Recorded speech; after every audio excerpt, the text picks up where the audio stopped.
Hai teman-teman, kembali berjumpa dengan Kanala. Di video kali ini kita akan bahas tentang deretan saham blue chip yang bagus tapi valuasinya lagi murah.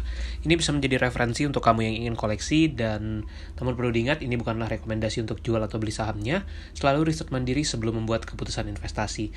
Nah, buat kamu yang mau belajar saham langsung bersama Kanala, bisa juga ikuti kursus online ini. Link pendaftarannya ada di deskripsi video ini ya. Ingin tahu strategi dan cara menemukan saham terbaik untuk investasi jangka panjang? Atau mau belajar saham langsung bersama Kanala? Nah, kamu bisa ikuti webinar ini. Webinar memilih saham terbaik ala Warren Buffett akan kita adakan pada Sabtu 25 Juni 2022. Dan inilah detail materi yang akan dibahas di webinar tersebut. Peserta nantinya juga bisa bertanya langsung ke Kanala dan mendapatkan rekaman sesi webinar. Untuk pendaftaran bisa langsung klik link di deskripsi atau daftar melalui WA ini atau bisa ke Instagram @kanalaid. Sampai jumpa di webinarnya ya. Langsung saja ini list lengkapnya. Yang pertama ada saham BMRI atau Bank Mandiri. Ini merupakan salah satu saham blue chip dan Bank Mandiri ini termasuk salah satu bank terbesar di Indonesia juga. Saat video ini dibuat, valuasi price earning ratio-nya sekitar 11,7 kali dengan yield dividen bisa mencapai 4,4%. Menurut Kanala ini sesuatu yang cukup menarik karena Mandiri ini salah satu bank besar, kemudian dari sisi harga juga relatif terjangkau dan valuasinya pun cukup menarik di sini. Bank Mandiri ini punya berbagai layanan baik untuk perbankan perseorangan, bisnis, ataupun untuk kebutuhan lainnya. Nah, ini gambaran posisi aset Bank Mandiri per bulan April 2022. Kalau kita lihat total asetnya mencapai lebih dari 1.300 triliun rupiah. Satu angka yang begitu besar dan ini menjadikan Bank Mandiri ini punya daya tarik tentu di antara sekian banyak bank lain. Nah, untuk kinerjanya sampai dengan April 2022, Bank Mandiri ini sudah membukukan laba bersih mencapai angka 12 triliun lebih. Jadi ini satu kinerja yang sangat menarik tentunya. Dan kita bisa lihat di sana gambaran pendapatan seperti apa. Pada 2021, Bank Mandiri ini membukukan laba bersih mencapai 28 triliun rupiah. Dan kalau kita lihat dari 4 bulan pertama 2022 ini, kita mungkin bisa mengharapkan adanya kenaikan net profit di tahun ini. Yang kedua ada saham Astra International dengan kode saham ASII. Saat video ini dibuat, valuasi price earning ratio-nya sekitar 12 kali.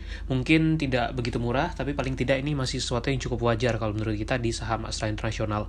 Dan yield dividennya mencapai 3,4%, jadi dia bisa juga dipertimbangkan sebagai saham dividen. Dan Astra ini punya banyak sekali bisnis, baik itu di bidang otomotif, jasa keuangan, alat berat, agribisnis, infrastruktur, dan logistik, teknologi informasi, sampai dengan properti. Di tahun 2021, Astra membukukan net income sampai dengan 20,2 triliun rupiah, salah satu perusahaan yang juga labanya termasuk di jajaran yang terbesar di Indonesia juga. Nah, ini gambaran kinerja Astra pada kuartal 1 2022. Kalau kita lihat untuk laba periode berjalan itu sudah mencapai 9,2 triliun dan dari sisi pendapatan pun mengalami kenaikan yang begitu signifikan di tahun 2022 ini. Jadi kita perkirakan kinerja Astra pun juga akan lebih meningkat di tahun ini. Untuk laba yang bisa diatribusikan ke pemilik entitas induk itu mencapai 6,8 triliun, naik signifikan dibandingkan 3,7 triliun pada kuartal 1 2021 lalu. Untuk earning per share-nya pun juga ikut melonjak drastis di sana. Yang ketiga ada saham UNTR, United Tractors. Ini merupakan anak usaha dari Astra International dan saat video ini dibuat, valuasi price earning ratio-nya sekitar 8,4 kali. Nah, yang menarik adalah yield dividennya lebih tinggi dari Astra, yaitu bisa mencapai 4,3%, dan United Tractors ini punya beberapa aktivitas utama, yaitu di bidang distribusi alat berat, kontraktor penambangan, pertambangan batubara, pertambangan emas, industri konstruksi, dan juga energi. Jadi ada beberapa lini bisnis dari United Tractors ini. Nah, di 2021, United Tractors ini membukukan net income mencapai 10,28 triliun rupiah, naik signifikan dibandingkan pada 2020 lalu. Kita perkirakan pun kalau di 2022 ini masih bisa mengalami kenaikan net income untuk United Tractors. Seperti kita lihat pada kuartal 1 2022, laba periode berjalan United Tractors itu sudah mencapai 4,7 triliun, naik begitu signifikan dibandingkan kuartal yang sama di tahun yang lalu. Jadi dari segi kinerja kita perkirakan akan tetap meningkat. Ini gambaran sumber pendapatan dari United Tractors itu disumbangkan dari penjualan barang dan juga pendapatan jasa. Bisa dilihat untuk kontribusi penjualan barang itu mencapai 18,4 triliun rupiah pada kuartal 1 2022 dan untuk pendapatan jasanya mencapai angka sekitar 9 triliunan. Yang keempat dan kelima kita masukkan saham komoditas khususnya batubara dan juga INKP di sini. Untuk batubara ada saham PTBA dan juga ada Ru Energi. Saat video ini dibuat, valuasi price earning ratio PTBA itu 4,3 kali dan yield dividennya cukup tinggi di sana.